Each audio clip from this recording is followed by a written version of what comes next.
नमस्कार। आज से हम अपना एक नया सत्र आरंभ कर रहे हैं, वह है आधुनिक काल।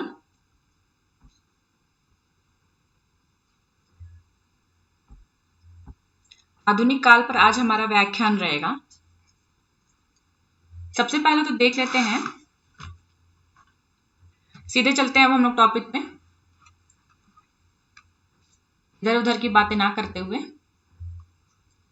तो हम आज करेंगे आधुनिक काल।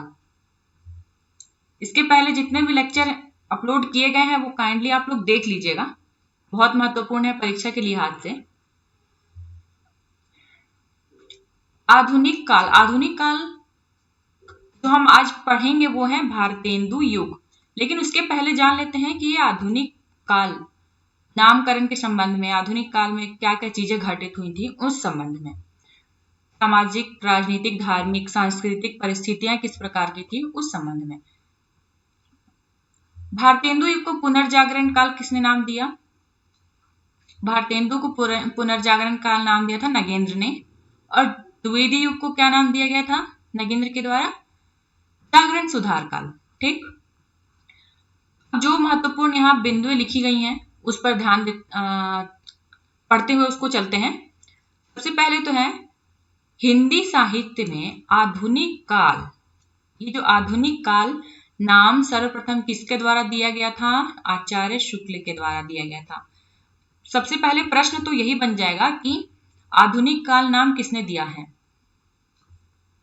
आधुनिक काल नामकरण किसके द्वारा किया गया है? तो ध्यान रखना है क्या? रामचंद्र शुक्ल के द्वारा किया गया है।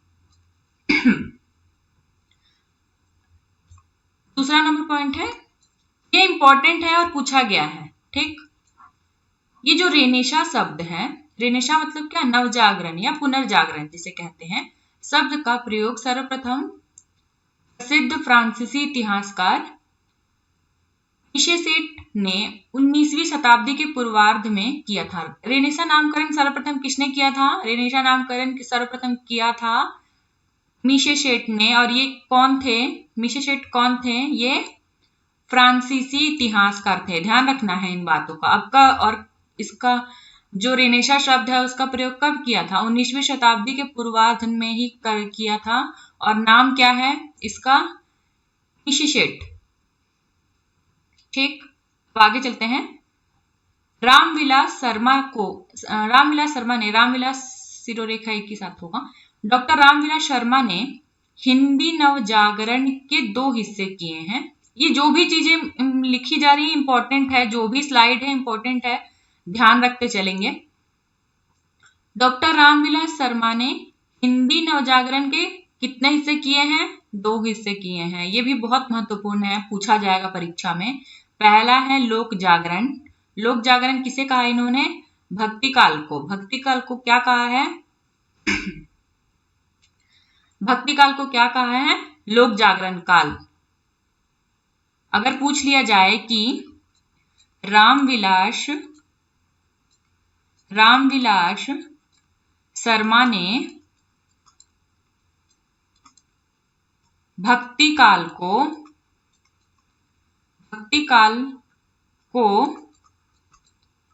क्या नाम दिया है? क्या नाम दिया है? तो क्या होगा? भक्ति काल को क्या नाम दिया है इन्होंने? भक्ति काल को इन्होंने नाम दिया है लोक जागरण। लोक जागरण काल। ठीक, अब आगे चलती हूं।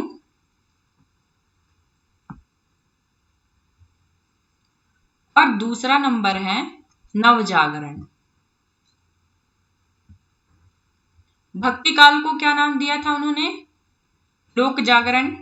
पहला नंबर क्या है? लोक जागरण। दूसरा नंबर क्या है? नवजागरण। जो हिंदी का नवजागरण था, जो आधुनिक युग है, उसको क्या नाम दिया है इन्होंने? आधुनिक युग को, आधुनिक काल को अगर पूछ लिया जाए कि आधुनिक काल को रामविलास शर्मा ने किस नाम से अभिहित किया है, तो किस नाम से होगा? लोक जागरण। आधुनिक काल को किस नाम से? नवजागरण। और भक्ति काल को किस नाम से? लोक जागरण। ध्यान रखेंगे इस बिंदु को, बहुत ही महत्वपूर्ण बिंदु है। इसे ध्यान रखेंगे। किसके अनुसार ये चीजें हैं? रामविलास शर्मा के अनुसार। आई होप कि आप लोग चीजें समझ रहे होंगे। आगे चलती हूँ। डॉक्टर रामविलास शर्मा ने लोक जागरण तथा नव जागरण में निम्नलिखित ढंग से अंतर किया है। ये लोक जागरण और नव जागरण दो शब्द जो उन्होंने प्रयोग किए हैं। लोक जागरण किसके संबंध में? भक्ति काल के। और आधुनिक काल के संबंध में क्या? नव जागरण। उनमें अंतर स्पष्ट किया है उन्होंने। देख लेते हैं अंतर किस प्रकार है। जो लोक जागरण है, लोक जागरण को आखिर लोक जागरण क्यों कहा है?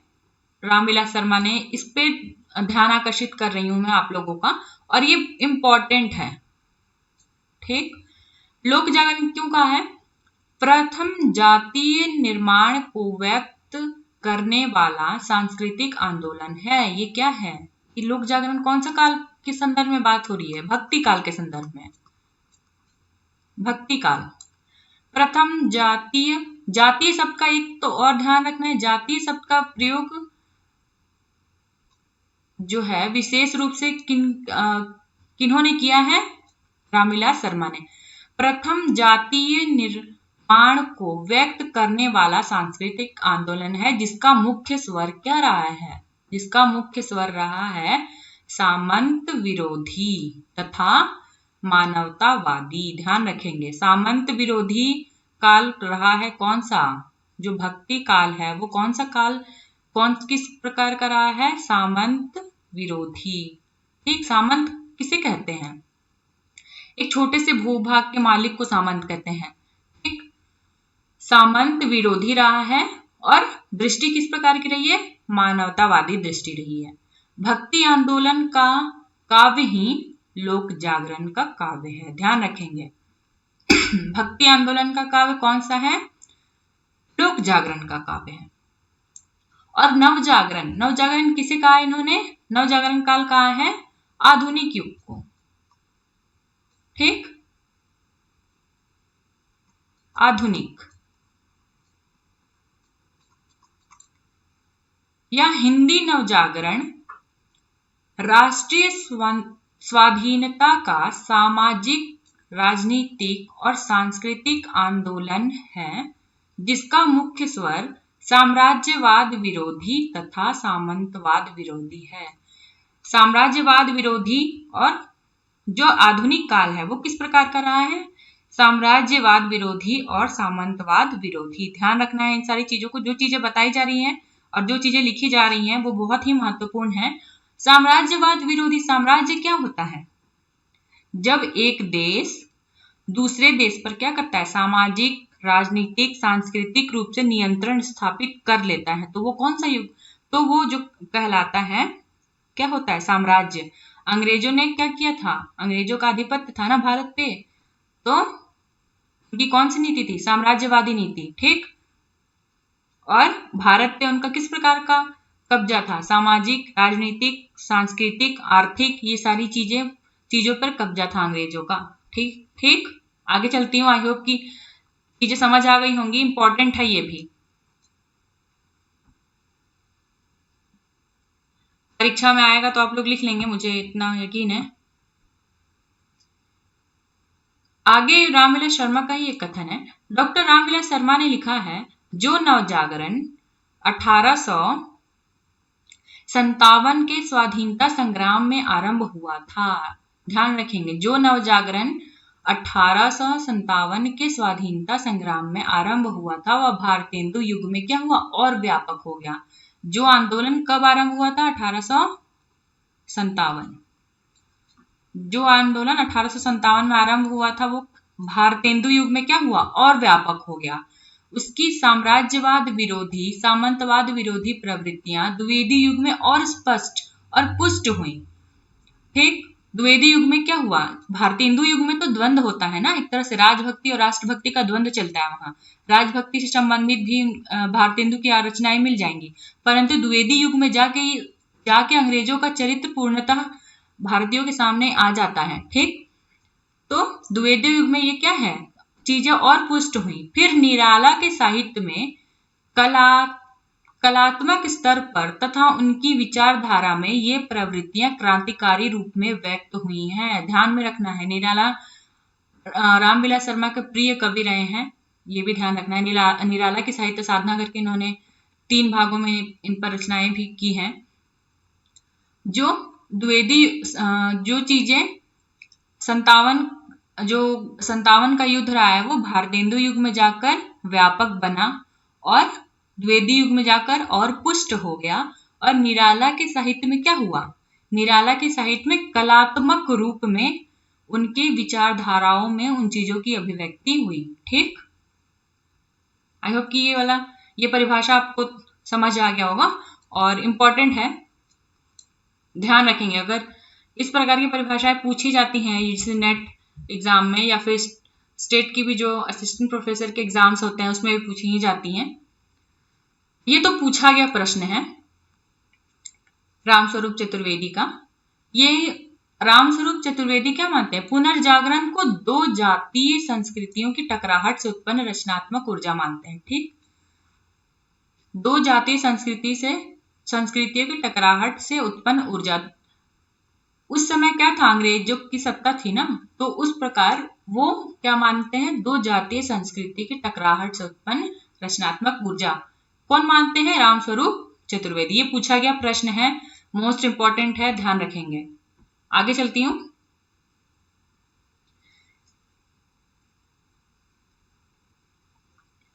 हिंदी में आधुनिक काल और पुनर्जागरण काल के प्रवर्तक या पितामह भारतेंदु हरिश्चंद्र को माना जाता है।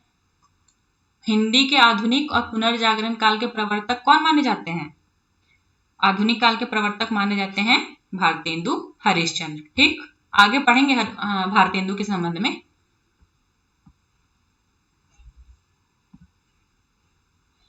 हिंदी पुनर्जागरण और भारतेंदु युग कुछ समाज के संदर्भ में पढ़ लेते हैं।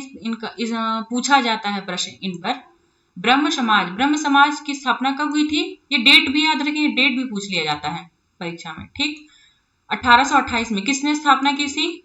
राजा राम मोहन राय ने। राजा राम मोहन राय। ठीक, 1857 की क्रांति। प्रार्थना समाज की स्थापना कब हुई थी? 1867 ईस्वी में। ठीक, इसकी स्थापना किसने की थी? आत्माराम पांडुरंग ने। ठीक, आत्माराम पांडुरंग ने की थी। और आर्य समाज की स्थापना कब हुई थी? ये तो ध्यान रखना ही है, 1875 ईस्वी में। ठीक, और इसकी स्थापना की किसने थी? दयानंद सरस्वती ने। ध्यान रखेंगे। ठीक है, कब स्थापित किया गया था ये चीजें, ये तो ध्यान ही रखना है, मोस्ट इंपॉर्टेंट है, परीक्षा में पूछा गया है। प्रार्थना समाज की स्थापना कब हुई थी? 1867 में। आत्माराम पांडुरंग ने की थी इसकी स्थापना। आर्य समाज की स्थापना 1875 में। ब्रह्म समाज की स्थापना 1828 में। ठीक, आगे चलती हूँ।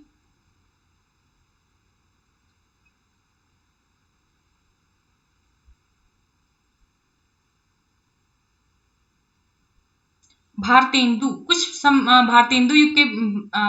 के संबंध में भी कुछ चीजें जान लेते हैं यहाँ पर। ठीक, भारतेंदु जो भी चीजें लिखी जा रही है एक्स्ट्रा, वो भी आप लोग को ध्यान रखना है। ठीक, एक्स्ट्रा जो चीजें करवा रही हूं मैं, उसको भी, इस पर भी आप लोग विशेष रूप से ध्यान रखेंगे, वो इंपॉर्टेंट ही है। उनका थोड़ा जीवन परिचय जान लेते हैं। ठीक, जीवन परिचय। उनका जन्म तो सभी जानते ही होंगे। जन्म कब हुआ था? 1850 ईस्वी में जन्म हुआ। इनका निधन कब हुआ? निधन हुआ 1885 ईस्वी में। इनके पिता का क्या नाम था? इनके पिता का नाम था गोपाल चंद्र गिरधर दास। ठीक, गोपाल चंद गिरधर दास। और इनकी माता का क्या नाम था? माता का नाम था पार्वती देवी। और भारतेंदु का मूल नाम, ये भी ध्यान रखना है, भारतेंदु का मूल नाम क्या है? भारतेंदु का मूल नाम है हरिश्चंद्र। भारतेंदु क्या है? उपाधि है। किसने दिया, कब दिया, ये चीजें हम आगे डिस्कस करेंगे इस पर। ये जो चीजें हैं उन्हें ध्यान रखना है। भारतेंदु ने अपने पिता के ही नाटक, जो उनके पिता का नाटक है एक नहुस, उसे ही पहला नाटक माना है। आप लोग जानते ही होंगे, अगर नहीं जानते हैं तो नोट कर लीजिएगा। अब आगे चलती हूँ। आचार्य रामचंद्र शुक्ल ने भारतेंदु युग का समय 1868 से 1893 ईस्वी माना है। ध्यान रखना है कब से कब माना है? 1868 से 1893। ज्यादा डेट मैं नहीं लेकर आई हूं, लेकिन जो चीजें लेकर आई गई हैं वो आपको मोस्ट इंपॉर्टेंट है, उसे आप छोड़ ही नहीं सकते हैं। ठीक, आचार्य शुक्ल का कथन तो ऐसे ही इंपॉर्टेंट रहता है। भारतेंदु के विषय में क्या लिखते हैं? एक और तो वे पद्माकर और द्विजदेव की परंपरा में दिखाई पड़ते हैं, और दूसरी ओर स्त्री शिक्षा, समाज सुधार आदि पर उनके व्याख्यान देते पाए जाते हैं। पद्माकर और द्विजदेव की परंपरा में क्यों कहते हैं शुक्ल ने? क्योंकि उन्हें उस समय तक भारतेंदु युग के पहले की जो युग है वो कौन सा है?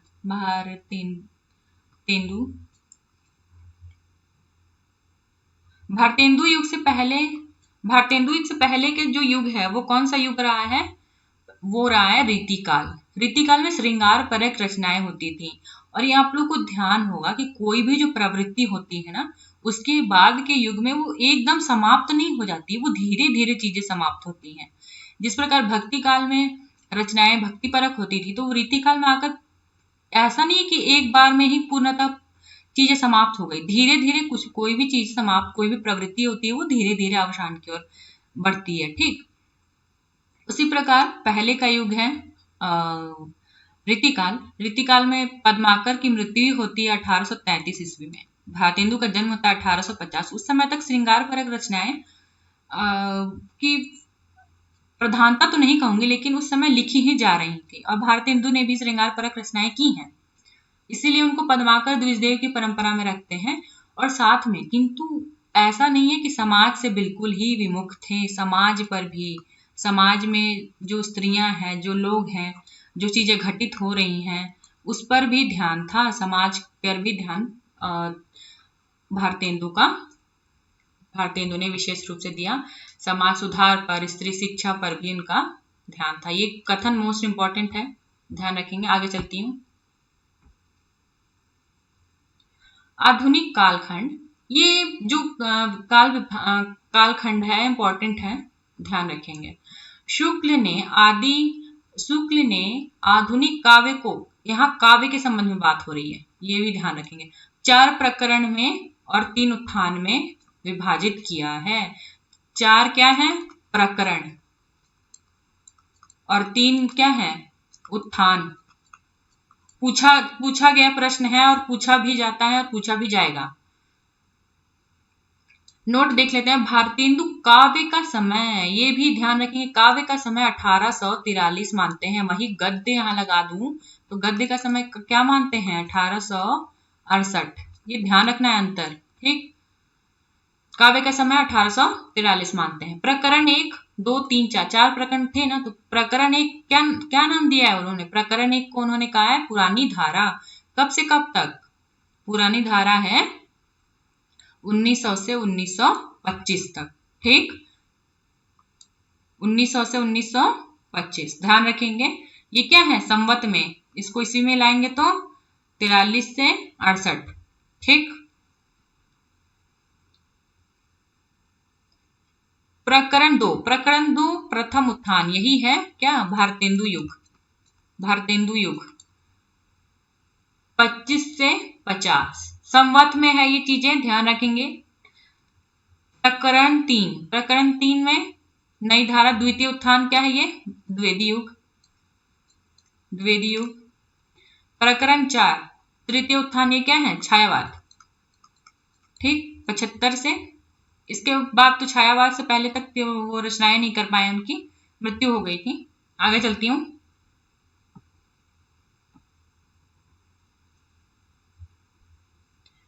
जो पुरानी धारा पहला जो उनका पहला जो विभाजन है कि पुरानी धारा के नाम से है ना।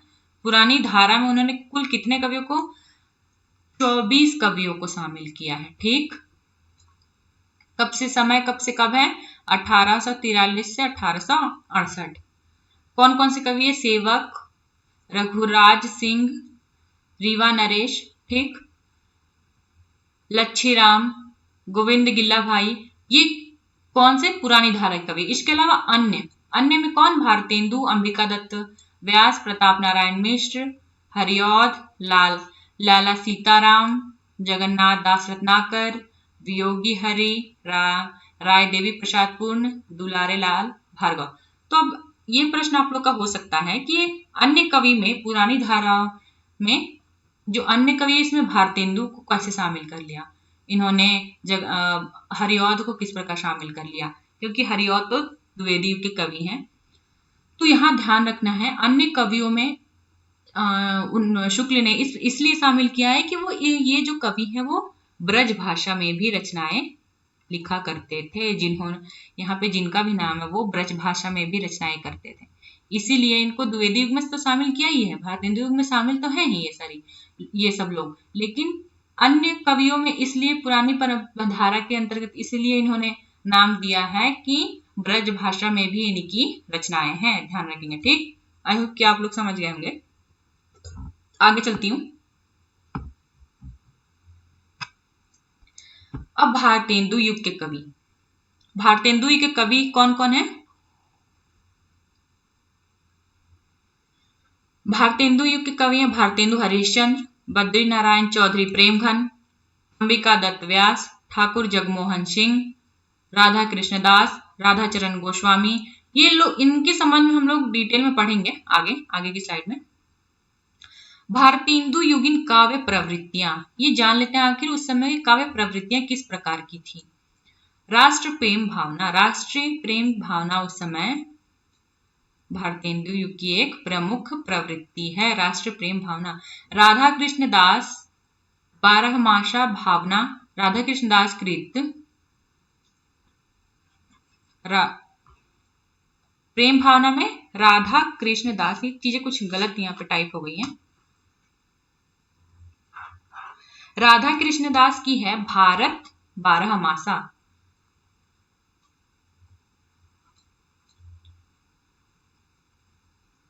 राधा कृष्ण दास की रचना क्या है? भारत बारहमासा। ठीक, जो इनकी भारत बारहमासा है वो किस प्रकार की रचना है? देश राष्ट्र प्रेम से संबंधित है। ठीक, ये थोड़ा स्लाइड गलत है, तो ये ध्यान रखेंगे कि राधा कृष्ण दास की रचना कौन सी है? भारत बारहमासा। पूछा गया प्रश्न है, भारत मासा नामक चर्चित रचना किसकी है? भारत बारहमासा किसकी रचना है? राधा कृष्ण दास की। ठीक, और सामाजिक दुर्दशा का निरूपण, सामाजिक दुर्दशा का निरूपण एक पंक्ति में आप लोग देख पाएंगे। कौन करेजो नाही कसकत, सुनी विपत्ति बाल विधवन की। ठीक, किसके संबंध में चीजें बताई जा रही हैं? बाल विधवाओं के लिए। ठीक, बाल विधवाओं की स्थिति को देखकर किसका कलेजा नहीं व्यथित होता है। ठीक, ये ध्यान रखेंगे। और ये प्रसिद्ध पंक्ति किसकी है? प्रताप नारायण मिश्र की है। तो आप यहां से देख सकते हैं कि समाज में स्त्री की किस प्रकार उस समय दुर्दशा थी, इस पर ध्यान द्विवेदी युग के कवियों का गया है। उन्होंने उससे संबंधित रचनाएं की है। ठीक, अब श्रृंगारिकता मैंने आपको बताया था कि श्रृंगारिकता इस प्रकार नहीं लिखते हैं, केवल इस प्रकार श्रृंगार होता है। ठीक, श्रृंगारिकता भारतेंदु कृत सबसे पहले तो ये जान लेते हैं कि भारतेंदु जो है श्रृंगार परक रचनाएं उनकी मिलती है। भारतेंदु स्वयं किस संप्रदाय में दीक्षित हुए थे? भारतेंदु स्वयं थे राधा वल्लभ संप्रदाय में दीक्षित। ठीक, राधा वल्लभ संप्रदाय में उन्होंने दीक्षा ली थी और राधा कृष्ण के विशेष रूप से और राधा कृष्ण का आधार बना के उन्होंने विशेष रूप से रचनाएं की हैं। उनकी प्रमुख रचनाएं कौन है? प्रेम माधुरी, प्रेम तरंग, प्रेम फुलवारी, ये उनकी रचनाएं हैं। और किस प्रकार की रचनाएं हैं? श्रृंगार परक रचनाएं। भक्ति भावना, भक्ति भावना भारतेंदु अभी मैंने बताया किसके भक्त थे? कृष्ण के भक्त थे। प्राकृतिक चित्रण, प्राकृतिक चित्रण तरनी तनुजा तट तमाल तरवर बहुछाए, तो बहुत लोगों को याद भी होगा कौन सा अनुप्रास है, ये तो आप लोग जानते ही होंगे। ये चंद्रावली की पंक्ति है भारतेंदु की। ठीक, आगे चलती हूँ। हास्य व्यंग्य, हास्य व्यंग्य पर भी हास्य व्यंग्य की कविताएं भी लिखी गई हैं उस समय भारतेंदु युग में। प्रताप नारायण मिश्र कृत हर गंगा, और इससे संबंधित है, कुछ टाइपिंग मिस्टेक हो गई हैं चीजें, ठीक, आप लोग थोड़ा सुधार देंगे। हर गंगा किसकी रचना है? हर गंगा प्रताप नारायण मिश्र की रचना है। और बुढ़ापा, ये किस प्रकार की रचनाएं हैं? हास्य व्यंग्य की रचनाएं हैं। क्या क्या, कौन कौन सी रचनाएं हैं?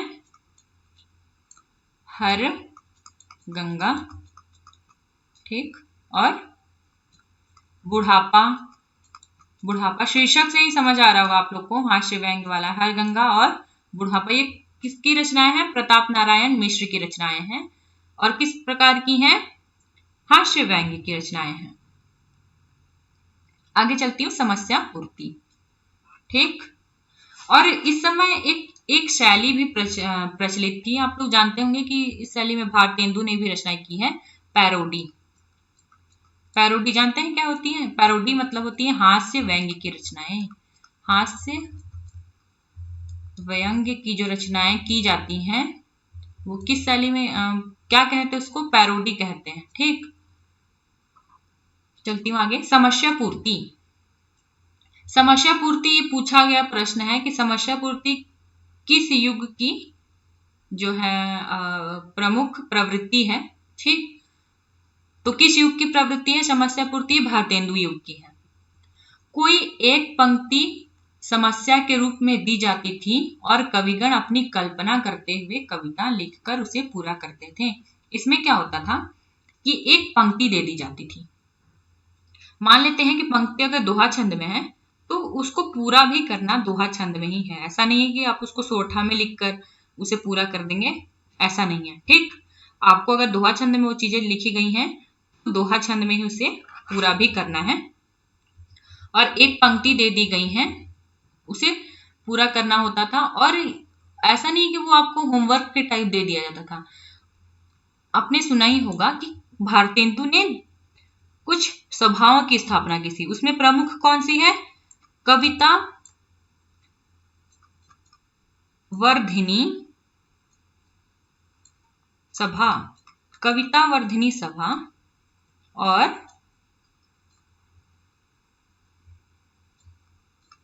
रसिक समाज, इस प्रकार की कुछ सभाएं होती थी, संस्थाएं खोली गई थी जिसमें संगोष्ठियां होती थी। ठीक, इसमें क्या होता था? इसमें जो नए लेखक हैं उनको प्रोत्साहित तो किया ही जाता था, साथ में एक पंक्ति दे दी जाती थी और उसको जिस छंद में दी गई है उसी छंद में पूरा भी किया जाता था। और आंसू लेखन इसी क्षेत्र में एक आप जानते ही होंगे, अगर आंसू लेखक, यहीं से तुरंत आपको कविता लिखकर दिखाना है। आंसू लेखक क्या होता है? वो कोई भी विषय पर तुरंत कविता लिख डालते हैं। जो कवि तुरंत किसी विषय को देखा और तुरंत उस पर कविता लिख डाली, वो क्या है? आंसू लेखक। तो एक अपनी कल्पना से उसको कविगण क्या करते थे? पूरा करते थे। आई होप की चीजें समझ आ रही होंगी। तो वो समस्या पूर्ति कहलाया। ठीक, और ये समस्या पूर्ति किस युग की प्रवृत्ति है? भारतेंदु युग की। काव्यानुवाद, इस युग में काव्य के अनुवाद भी बहुत हुए। ठीक, सीताराम का नाम विशेष रूप से लिया जाता है। भारतेंदु, श्रीधर पाठक, इन्होंने काव्य का अनुवाद बहुत प्रचलित, उनकी काव्य अनुवाद बहुत प्रसिद्ध है। आगे चलती हूँ। भारतेंदु के संबंध में मैंने आपको जीवन परिचय तो इनका बताया पहले। क्या क्या इनके संबंध में अब फिर से चर्चा अब मैं नहीं करूंगी, बस थोड़ा सा रिकैप ले लीजिए। जन्म कब हुआ? 1850 में। निधन कब हुआ? 1885 में। पिता का क्या नाम था? गोपाल चंद्र गिरिधर दास, माता पार्वती देवी, और इनका मूल नाम हरीश चंद्र। इनके गुरु कौन थे? सितारे हिंद। सितारे हिंद किस प्रकार के लेखन के समर्थक थे? सितारे हिंद और राजा लक्ष्मण सिंह, दो प्रकार के लेखकों का नाम आता है ना। तो शिव प्रसाद सितारे हिंद उर्दू मिश्रित हिंदी के समर्थक थे। ठीक, रचनाएं इनकी करीब 70 काव्य ग्रंथों की संख्या है। इनकी सबसे ध्यान रखेंगे, इनके काव्य ग्रंथ कितने हैं? 70। और इनकी प्रमुख रचनाएं जो है, पूछा गया जो है इंपॉर्टेंट, जो बार बार पूछा गया है, उसे ही मैं स्लाइड के रूप में ले आई हूँ। क्या क्या है? भक्ति सर्वस्व, वर्षा विनोद, फूलों का गुच्छा, विजय वल्लरी, बंदर सभा, ये पैरोडी में लिखा गया है। फूलों का गुच्छा किस में है? खड़ी बोली में लिखा गया है। फूलों का गुच्छा किस में है? खड़ी बोली में रची गई रचना है। और इन्होंने कुछ संस्थाओं की स्थापना की थी, ध्यान रखेंगे। किसने? भारतेंदु ने। ध्यान रखेंगे। कविता वर्धनी सभा की स्थापना कब हुई थी? 1870।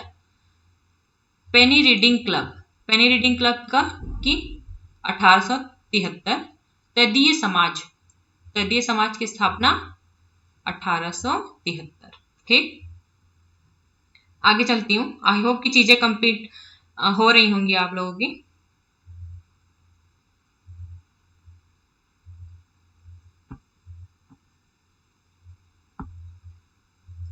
इनकी एक बहुत प्रसिद्ध जो कृति है, विजयनी विजय वैजयंती, जो 1882 में लिखी हुई है। और इसमें क्या है? मिस्र में अंग्रेजों की सहायक भारतीय सेना की विजय प्राप्ति के अवसर पर लिखी गई है। अंग्रेजों की ही सहायक थी वैसे भारतीय सेना, लेकिन भारतीय सेना के विजय पर लिखी गई है। कौन सी? विजयनी विजय वैजयंती। और कहाँ लिखी, कहाँ पर विजय प्राप्त हुआ था? मिस्र में। ध्यान रखेंगे चीजें। और विजय वल्लरी, कंफ्यूज नहीं होइएगा, यहाँ विजय दोनों में लगा है। एक विजय वैजयंती है और एक विजय वल्लरी है। और इसमें काबुल विजय पर, ये किस पर लिखा गया है? काबुल विजय, अफगानिस्तान में जो काबुल है उस पर विजय पर लिखा गया है। काबुल विजय पर क्या? वल्लरी।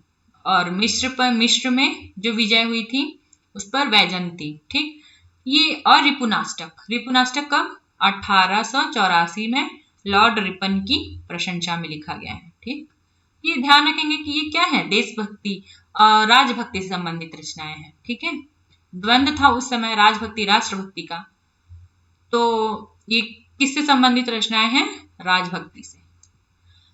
कुछ काव्य रचनाएं विभिन्न शैलियों के आधार पर लिखी गई हैं, जैसे बंदर सभा, किसमें? पैरोडी मैंने बताया, इसमें हास्य और व्यंग्य को आधार बनाकर लिखा जाता था, पैरोडी। वर्षा विनोद किसमें है? लावनी क्या है? महाराष्ट्र का एक, मैं लिख लेती हूं, लावनी क्या है? लावनी है महाराष्ट्र का लोक नृत्य कह सकती हूँ। ठीक, लोक नृत्य है लावनी को आधार बना के कौन सी रचना लिखी गई है? वर्षा विनोद। और ये इंपॉर्टेंट है, ध्यान रखेंगे। वैसे तो सारी ही चीजें इंपॉर्टेंट है जो यहाँ पे मैंने स्लाइड के रूप में लाया है। भारतेंदु अपना उपनाम रसा, भारतेंदु ने अपना उपनाम क्या रखा था? रसा। और रसा नाम से किस में उर्दू में रचनाएं करते थे? ठीक, उर्दू में रचना किस नाम से करते थे? रसा नाम से। ठीक, आगे चलती हूँ।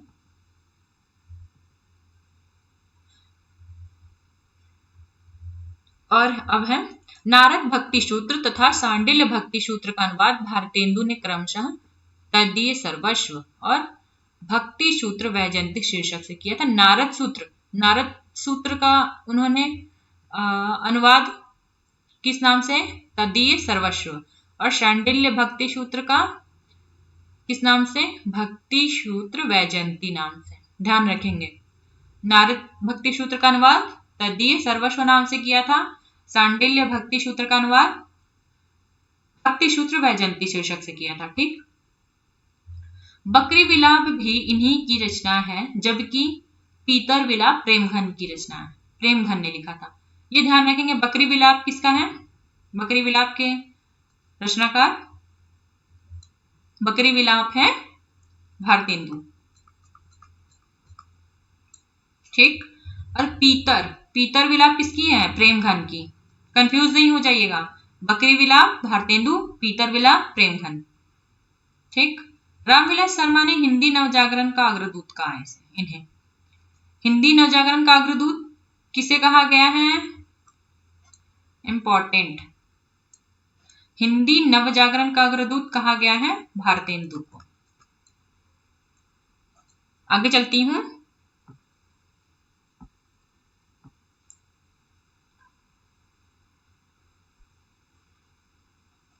शुक्ल का कथन एक देख लेते हैं। भारतेंदु हरिश्चंद्र ने जिस प्रकार गद्य की भाषा का स्वरूप स्थिर करके गद्य साहित्य को देश काल के अनुसार नए नए विषयों की ओर लगाया, उसी प्रकार कविता की धारा को भी नए नए क्षेत्र की ओर मोड़ा।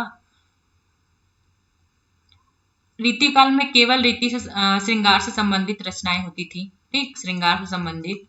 किंतु भारतेंदु युग में आते आते भारतेंदु ने किस ओर दृष्टि अपने समय के लेखकों की ले गई? समाज में स्त्री की किस प्रकार की दशा है।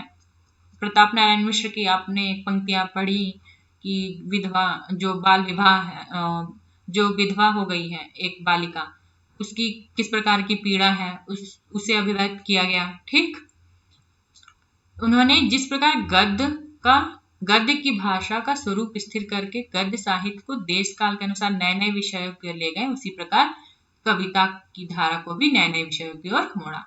गद्य को भी नए विषयों की ओर ले गए, गद्य को भी और पद्य को भी नए नए क्षेत्र की ओर ले जाने का श्रेय किसे दिया जाता है? भारतेंदु। ध्यान रखेंगे। अब जो भारतेंदु, हम उनका नाम जानते हैं। ठीक, जानते हैं ना भारतेंदु, तो आखिर उनको भारतेंदु नाम दिया किसने था? भारतेंदु को भारतेंदु नाम किसने दिया था? भारतेंदु की उपाधि 1880 में सार सुधा निधि नामक पत्रिका के माध्यम से प्रदान की गई थी। ध्यान रखेंगे, किस पत्रिका के माध्यम से प्रदान की गई थी? सार सुधा निधि। ठीक, इसके संपादक कौन थे? सार सुधा निधि के संपादक थे सदानंद मिश्र। ठीक, सदानंद मिश्र सार सुधा निधि के संपादक रहे हैं। और इनको जो उपाधि दी गई थी, ये काशी के लोगों के द्वारा दी गई थी। ये भी ध्यान रखना है, काशी की जनता के द्वारा इनको उपाधि दी गई थी भारतेंदु की। ठीक, भारतेंदु का अर्थ है भारतीय चांद। भारतेंदु का अर्थ किससे लगाया जाता है? भारतीय चांद से। और ये उर्दू में किस नाम से रचना करते थे? उर्दू में किस नाम से? रशा नाम से। इसी प्रकार जो अब्र नाम से कौन रचना करता था? अब्र नाम से, अब्र ये सब क्या है? उपनाम है। ध्यान रखेंगे, अब्र उपनाम से बद्री नारायण चौधरी प्रेमघन रचना करते थे। ठीक है, उसी प्रकार जकी उपनाम से कौन करता था? जगन्नाथ दास रत्नाकर करते थे। ठीक, भूप उपनाम से कौन करता था? भूप उपनाम से कौन करता था? लाला सीताराम करते थे। ये जो एक्स्ट्रा चीजें बताई जा रही हैं उसे भी नोट करते चलिएगा, वन लाइनर के फॉर्म में इससे भी पूछा ही जाएगा। ठीक, सारी चीजें पीपीटी में नहीं हो सकती हैं, तो जो चीजें अभी मुझे ध्यान में आते जा रहा है मैं आपको बताते जा रही हूँ। ठीक, आगे चलती हूँ। अच्छा, यहाँ पर भारतेंदु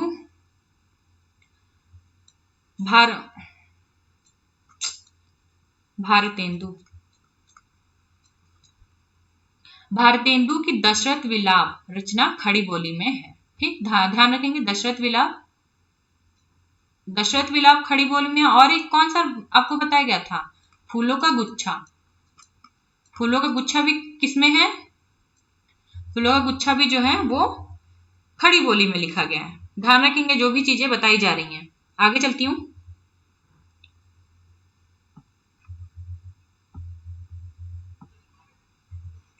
अब प्रताप नारायण मिश्र को जान लेते हैं। ठीक,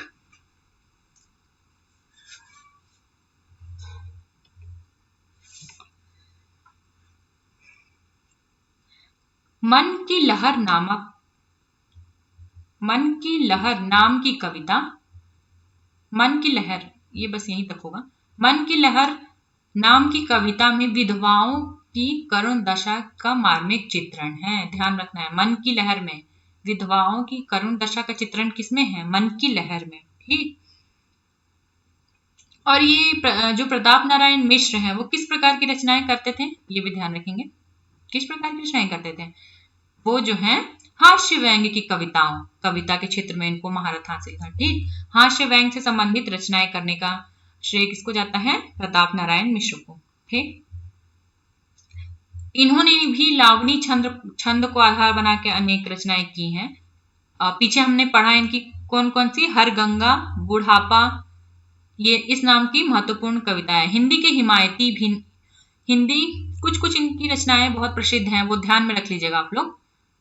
इनकी कुछ रचनाएं जो हैं मैं लिख देती हूँ। रचनाएं कौन कौन सी हैं,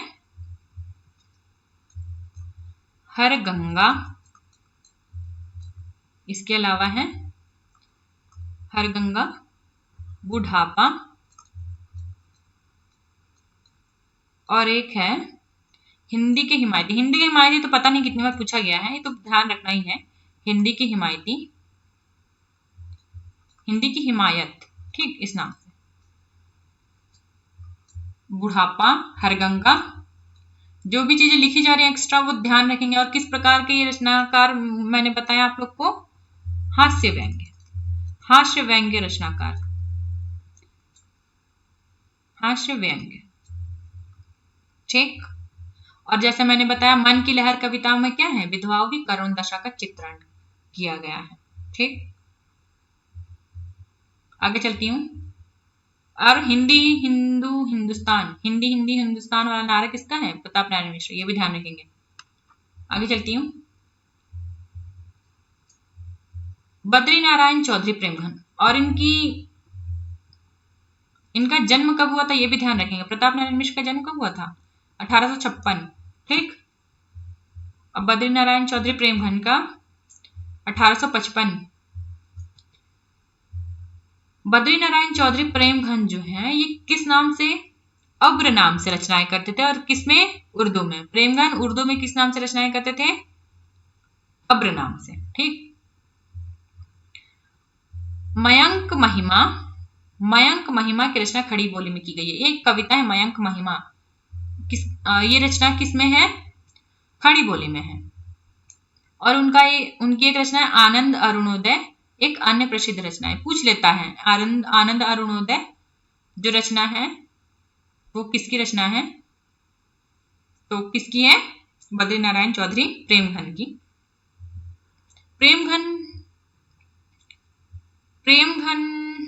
प्रेमघन को तो नहीं कहा गया था। प्रेमघन ने किसको काला कहा गया था, दादा भाई नौरोजी।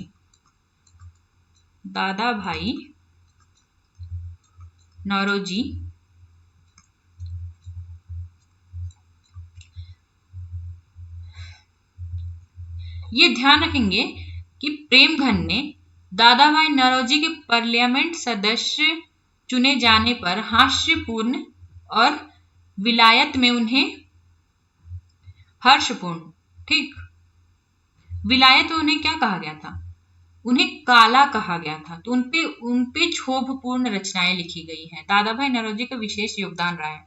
दादा भाई नौरोजी की एक बहुत प्रसिद्ध रचना है poverty and un British rule in India. इसमें क्या है, धन की जो निकासी, जो अंग्रेज धन को लेकर जा रहे थे, उससे संबंधित विशेष रूप से इनकी रचनाएं की गई थी। और ये इनको काला कहकर विलायत में क्या क्या गया था, इन पर व्यंग्य जब किया गया था, तो क्षोभपूर्ण रचनाएं प्रेमघन ने लिखी थी, ये भी ध्यान रखना है, ठीक। और जब पार्लियामेंट का इन्हें सदस्य चुना गया था, तो प्रेमघन को काफी हर्ष भी हुआ था। आगे चलती हूँ। अंबिका दत्त व्यास। अंबिका दत्त व्यास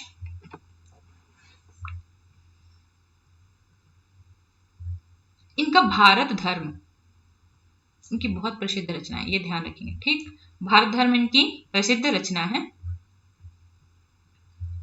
समस्या पूर्ति के लेखक के रूप में विशेष रूप से जाने जाते हैं। ये ध्यान रखेंगे कि समस्या पूर्ति के क्षेत्र में इनका विशेष रूप से नाम प्रसिद्ध है। ये तो आप लोग जानते ही होंगे, पूरी अम्मी की कटोरिया से चिरजीवी हो विक्टोरिया रानी, इस नाम से इन्होंने समस्या पूर्ति की थी। तो इसी के आधार पर इनको क्या दिया गया था, सुकवि की उपाधि प्राप्त हुई थी, ठीक। इसका इन्होंने क्या किया था, समस्या पूर्ति की थी। तो इसी के आधार पर इनको इस समस्या जो इन्होंने समस्या पूर्ति की थी इसके फलस्वरूप इनको सुकवि की उपाधि दी गई थी। अगर पूछ लिया जाए सुकवि की उपाधि किसे प्रदान किया गया था, तो सुकवि की उपाधि अंबिका दत्त व्यास को प्रदान किया गया था। क्यों? क्योंकि इन्होंने अम्मी की कटोरी सी चिरजीव विक्टोरिया रानी, इस पर क्या की थी, समस्या पूर्ति रचना की थी, ठीक। सुकवि, इनकी एक सुकवि सतसई रचना भी है, ये भी ध्यान रखेंगे। सुकवि सतसई रचना किसकी है? सुकवि सतसई रचना है अंबिका दत्त व्यास की। हो होरी काव्य भी है। इंपॉर्टेंट चीजें लिखी गई हैं, वो ध्यान रखना है। दशरथ, इनकी एक बहुत प्रसिद्ध रचना है दशरथ विलाप। दशरथ विलाप एक भारतेंदु की रचना भी है। किस भाषा में? खड़ी बोली में, ध्यान रखेंगे। और एक रचना किसकी है? अंबिका दत्त व्यास की। और इनकी भी एक रचना है दशरथ विलाप, ठीक है। किंतु ये जो छंद है दशरथ विलाप फारसी छंद में, फारसी में नहीं, फारसी छंद में लिखा हुआ है, ठीक। कुछ टाइपिंग मिस्टेक है, आई होप कि आप लोग मैनेज करेंगे, मैं बताते चल रही हूँ जहां जहां चीजें गलत हैं। दशरथ विलाप इनकी खड़ी बोली में रचना है और किस में है? फारसी छंद में है। बिहारी, ये तो बहुत इंपॉर्टेंट है। बिहारी सतसई की टीका इन्होंने किस नाम से लिखी है? बिहारी बिहार नाम से, ठीक।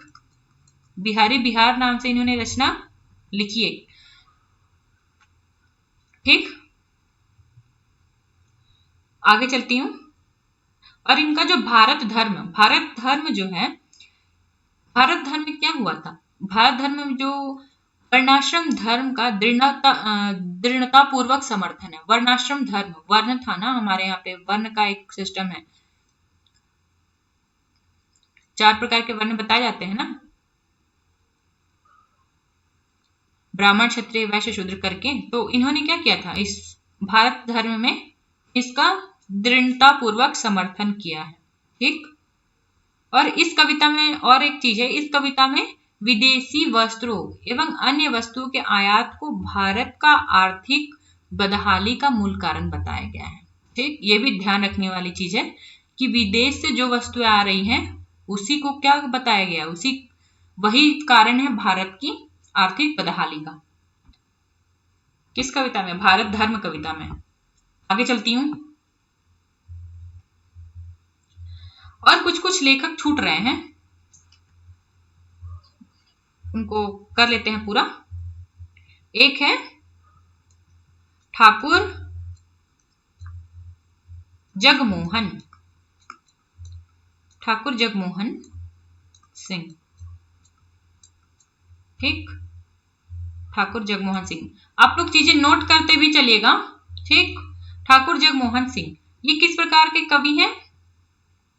ये विशेष रूप से ये इनकी प्रवृत्ति किस प्रकार की रही है? स्वच्छंदतावादी है। ठीक,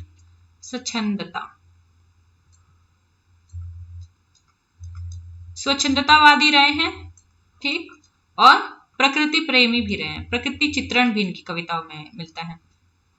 प्रकृति चित्रण, इनकी कविताओं की प्रवृत्ति क्या है उसे ही जान लेते हैं। ठीक, वहां से आप व्यक्ति के संबंध में समझ आ जाएगा आपको चीजें कि इनकी कविताओं की किस प्रकार की प्रवृत्ति रही है। स्वच्छंदतावादी, प्रकृति चित्रण के कवि रहे हैं।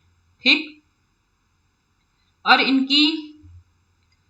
इन्होंने इनके द्वारा अनुदित, ऋतु संहार और मेघदूत ब्रजभाषा की संस्कृति इनकी अनुदित है। अनुदित ध्यान रखना है, अनुदित, ऋतु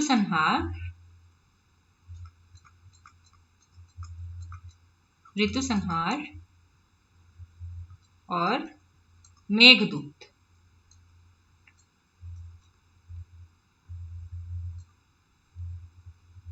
क्या रही है? ब्रजभाषा की सरस कृति रही है। कृति,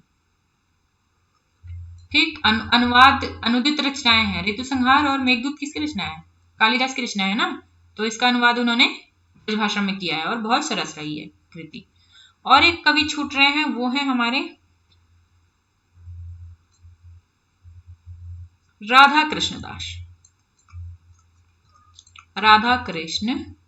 दास। इनके संबंध में हमने थोड़ी सी चीजें पढ़ी थी और जान लेते हैं।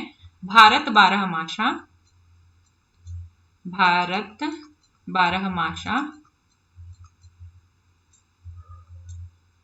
और देश दशा,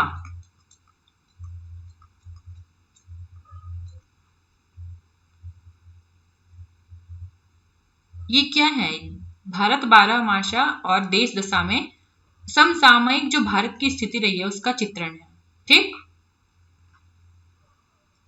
इनकी प्रसिद्ध कृतियां रही हैं भारत बारहमासा और देश दशा।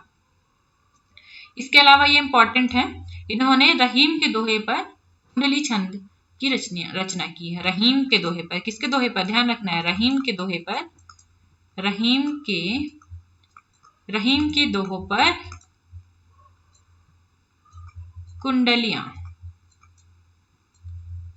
कुंडलिया छंद की रचना की है। ठीक, आई होप की चीजें आप लोग को स्पष्ट हो रही होंगी। अब आगे चलती हूँ। समस्या पूर्ति लेखक, कौन कौन सा समस्या पूर्ति लेखक है? इसका एक विस्तृत यहाँ पे विवरण दिया हुआ है, कौन कौन से लेखक हैं। इसमें विशेष रूप से नाम तो अंबिका दत्त व्यास का ही आप लोग को ध्यान रखना है। समस्या पूर्ति लेखक है सर्वश्रेष्ठ। ठीक, दुर्गा दत्त व्यास, गोविंद गिल्लाभाई, गंगाधर, नर्मदेश्वर प्रसाद सिंह, ये क्या है? समस्या पूर्ति लेखक हैं। दुर्गादास व्यास, अंबिका दत्त व्यास, गोविंद गिल्लाभाई, गंगाधर और नर्मदेश्वर सिंह। आज की क्लास को यहीं समाप्त करते हैं। आई होप कि आप लोगों के लिए बहुत ही आप लोगों ने एंजॉय किया होगा इस लेक्चर को। बहुत ही महत्वपूर्ण चीजें बताई गई, आप लोगों ने इसे देखा, आपका इसके लिए धन्यवाद।